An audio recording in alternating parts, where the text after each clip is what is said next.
Hey, what's up, Doc? It's cold out. It's damn cold out. We've been in here for like 15 minutes waiting for the car to heat up. The thing is, every time we're like, fuck, it's cold. God, it's with the wind chill today, it's like 1 degree in Springfield. But we say it's cold, and then like the third comments could be like, motherfucker, I live in Wisconsin. Yeah, it's fucking cold as shit out here, but it's not as cold as it was when I was in Chicago a few weeks ago. So we went to go see the A Monster Calls. Yes, we did. We have different opinions on it. Pretty much. I mean, sort of. Man, do you want to go first? Sure. I thought it was actually an incredible movie. It's a fucking stone cold bummer. I joked on the way out, I'm like, that's like the third Grief movie I've seen in a row. No, it's a stone cold bummer. But I think it was beautifully told. I thought it was really well acted. I thought it's got a couple animation bits in it that I thought were breathtaking. Those were great. And like for a movie that centers on a child actor that are generally speaking unreliable as shit. Like this kid was honestly great. Like especially like he was, and on the scale of child actors, I mean he was dealing with some pretty heavy shit for a child actor. But I thought he did a great job. I will admit, like, I have no familiarity with the source material. Neither do I. At all. And I know it's a book of some kind.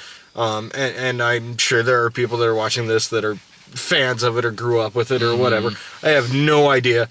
I spent half the movie sitting there thinking, besides it being a great movie and being honestly enthralled, but I kept having moments I was like, so this kid's mom has cancer, she's gonna die, and then he and his tree friend are gonna go to fucking space and find a talking raccoon. Yeah, I was thinking that a lot in the movie too. just I want one like thing at the end of credits. I just want him to go, I am Groot. Well, given that the monster, they gave him an ass in this movie, I was waiting for him to shit Lincoln Logs at some point. Come on, movie. Be 5 years old for just a second.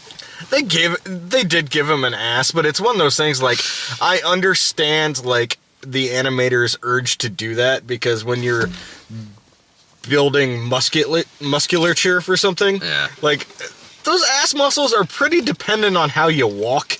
So when you're trying to make a human figure and you're adding musculature of any kind, it's hard to not do that. Sure. But it was like, but just he's got an ass. Just give him a dick while you're at it. I mean, he might. There were a lot of vines hanging off of him. There really was. This is a movie that I can't say I was a huge fan of. And I know I've seen what the reviews are like for it. I haven't read any reviews, but I know the general consensus is fairly positive. I know I'll probably be in a small boat on this one, but that doesn't mean I think that this movie is bad. That doesn't even mean that I don't understand why it's getting good reviews. I get it. It's a good-looking movie. The acting is, for the most part, fine. The animation sequences are...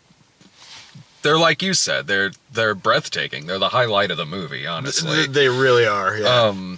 But it's a movie that I've seen this kind of movie before many times. Like you have it's a movie about a kid who's going through some shit. His mom is on her deathbed. He's got issues with his grandmother. He's getting bullied at school.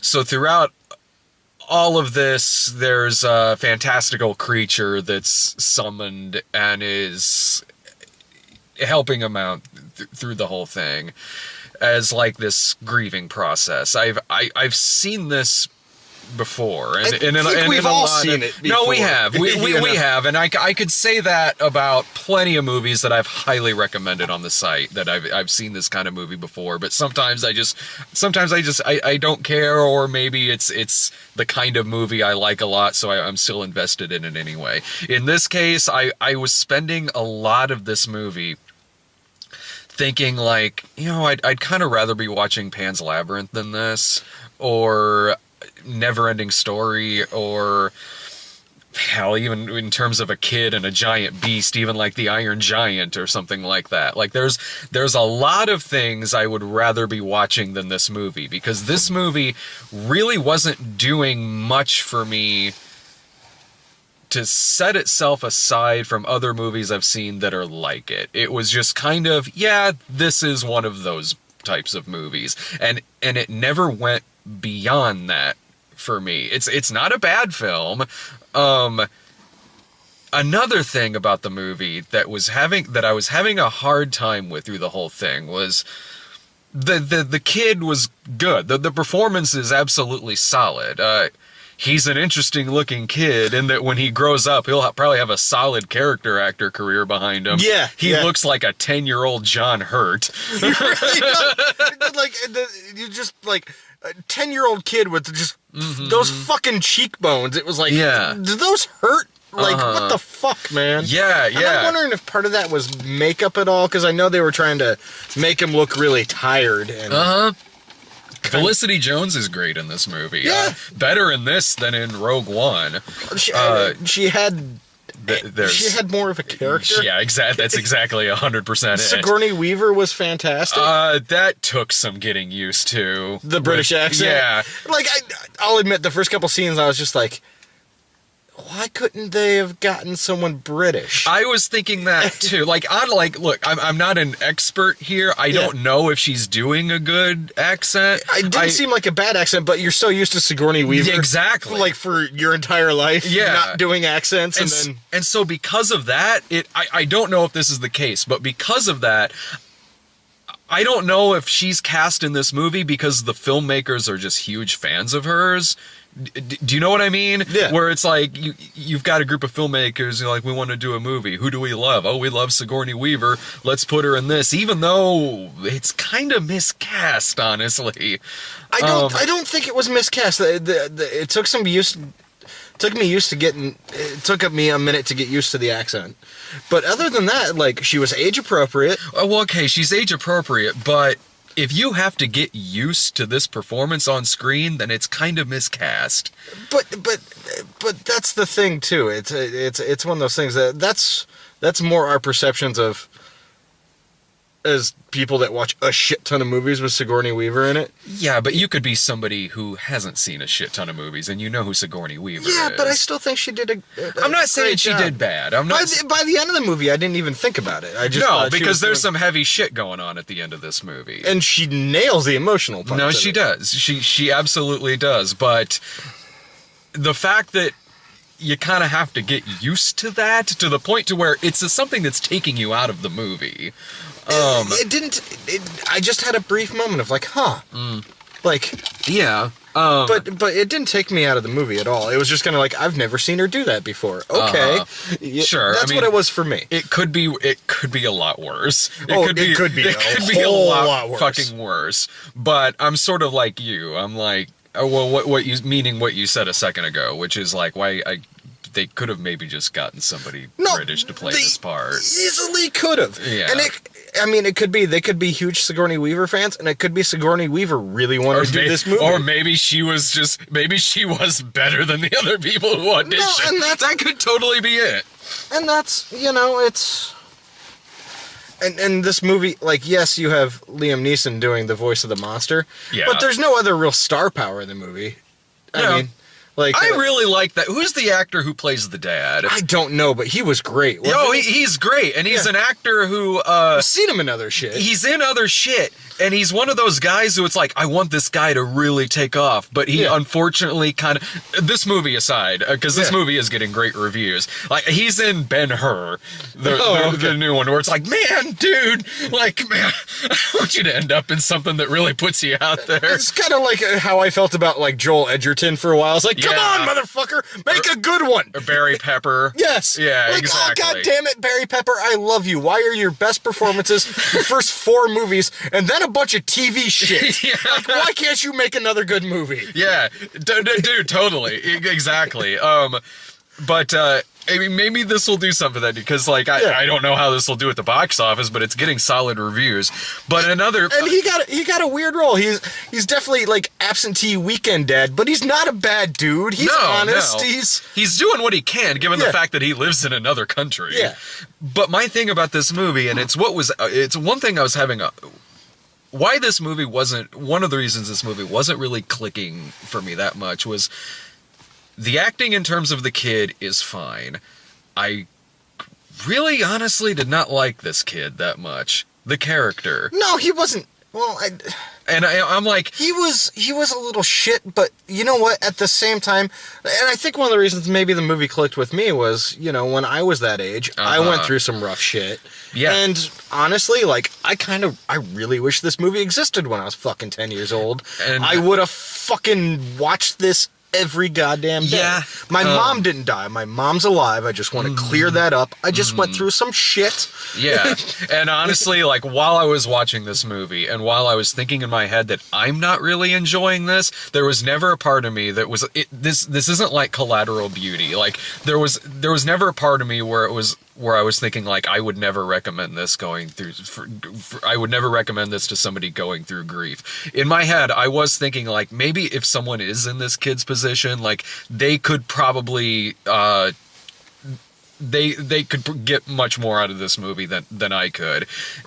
Which is not the case with Collateral Beauty. Like that was a movie I was like, but also, I saw another movie Manchester by the Sea, which also deals with grief, which I thought was a way goddamn better movie than this. The movies are night and day in terms of other things. Well, and I mean, and I didn't see that with you because I was unavailable that day. It was the holidays, man. Like, and I really want to see that movie. But at the same time, it's like you also just saw a really good movie about grief and a really shitty movie about grief. And this one is somewhere right in the middle. And this is your third one. So it's also one of those burnout things too, maybe. Like, because I know you're objective to a fault, but I love superhero movies. And if I watch 3 in a week, the third one, I'm like, I don't fucking care anymore. I've seen it. I don't know if I'm objective to a fault. Have you seen my list of favorite movies? When you know what I mean. I do. You know what I mean. I know what you mean. You're objective to your taste. Yeah, exactly. Like, so my thing with this kid, where it was like, I get it, man. I mean, you're getting bullied at school. You are going through some shit. But there was a little too much in the way of, like, temper tantrums, not having respect for anyone, not really caring that much for anyone other than his mom, of course, not caring about anyone else's feelings, really. His almost Veruca Salt-esque temper tantrums in this, it got to be much. Like, it got to be to the point to where it's like, your movie, it's reaching the point where I'm not feeling bad for a kid who is going through this. I'm feeling bad for everyone else in the movie, Sigourney Weaver, the dad, and other people, because they have to go through losing an ex-wife, losing Sigourney Weaver's daughter, and also this nightmare of a kid. Well, and that's, to me, that's kind of what the crux of the movie is about. No, that is what a nightmare it is to be a kid and deal with grief. And I think that's the reason I connected, because I dealt with this shit. And when you're 9, 10 years old and you're dealing with something that heavy, the instinct is to, immediately blame yourself for it. Yeah. Which is the worst feeling in the world. Yeah. And what you do is you lash out because you want someone to punish you. And that's true. And I get that that's the intention. And I can completely understand people who haven't dealt with that on one aspect or the other, not grasping onto that like I do, because that was my experience. No, totally. And I absolutely understand that that's the point of this movie. Yeah. I mean, it flat out says it. It says it, yeah. It's not a hidden message. No, it flat out says it. This movie has no hidden messages. But it was too much. Like, I'm still having to spend 90 minutes, 2 hours with this character. It was a little much in the areas of lashing out in temper tantrums, and not enough of anything to make me feel empathy. Like, it was 100% acting out like that, and not enough of anything else but that. So you can obviously do a story like this with the same things that this kid is going through, with the same lashing out and all of that, but that's all it was. See, I thought there was more to it than that, but that's all it was in terms of how this kid is acting through the movie. There wasn't enough moments in this that made me like him that much, other than just the bad part of what he's going through. Even when he retaliates against the bully, I had seen so much of this kid acting psycho through this movie that when that happened with the bully, the way it came across to me was more so like this kid is one bad thing away from like this movie ending with a shooting or something. Well, and sadly, yeah. I get that, but I still have to spend 2 hours with this character. I completely understand. Like, I really do. Like, I would not judge anyone for not seeing this movie the way I do, because it's. I went through some shit, people. Yeah. Brad knows I don't talk about it much. I don't hide it, but I went through some shit. No, yeah, we've known each other literally since he was born. Yeah.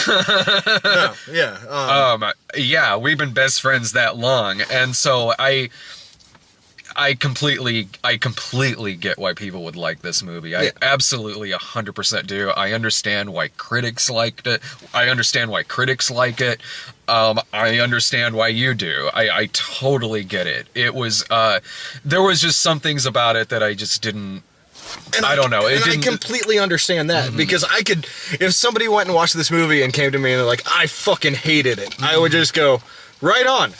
I know why. I didn't hate this movie. I know you didn't, but if someone said that to me, I'd be like, and I know why, and I understand, and that's okay. Yeah. It's one of those. Because also another thing too, like before I forget, like when you're not really 100% invested in what's going on in this, meaning like I was never loving this movie or really even liking it all that much.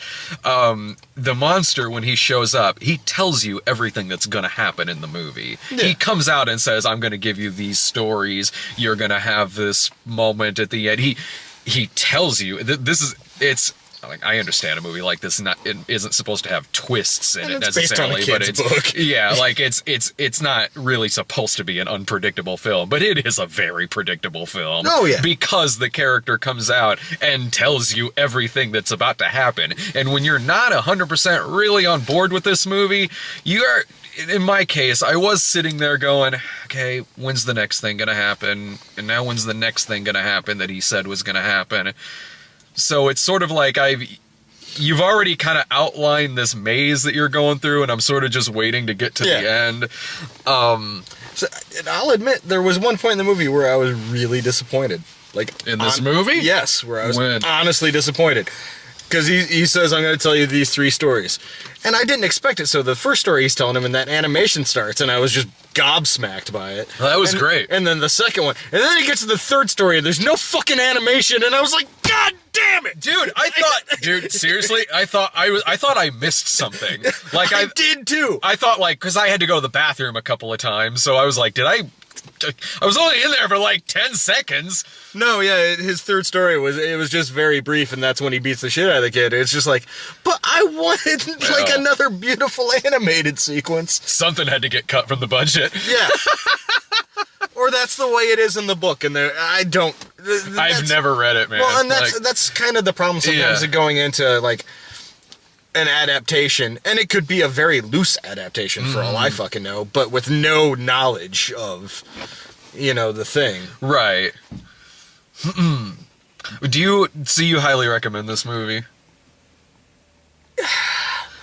I highly recommend. I thought it was an amazing movie, but at the same time, it's one of those things that like, it is a stone cold bummer Like, don't go Sure. see this to have fun. Sure. Like, this is a stone cold bummer, and if I think this is one of those movies that's it's gonna have a following for a long time. So, Yeah. I don't think it's going anywhere. It's not gonna be in the theaters very long. Who knows? yeah. I don't know. But it's one of those things that, like, if it sounds like something that you'd enjoy or it would do you some good or could be cathartic for someone you know, then absolutely go see it. But I took more to Manchester by the Sea than this film, even in terms of its characters and its writing Casey and Affleck, everything. who's a fucking treasure. Oh yeah, and both movies have a character that's going through a loss of a family member. In that movie, it's the kid's dad, and in this movie, it's the kid's mom. And I thought Manchester by the Sea did that a lot better and a lot more three-dimensional than this film. Well, how old is the kid in Manchester by the Sea? That's another thing too. He's like an older- he's like 17. Yeah, that's a Yeah. fully formed person. Yeah, you know. Mhm. and honestly, and Yeah. tonally, they're both wildly different Yeah. movies. It's just there. I mean, look, whether you choose this or Manchester by the Sea, you're getting off way better than fucking Collateral Beauty. Gee, fucking Christ. So in terms of me, of my own, of how I feel about this movie, my own tastes, whatever.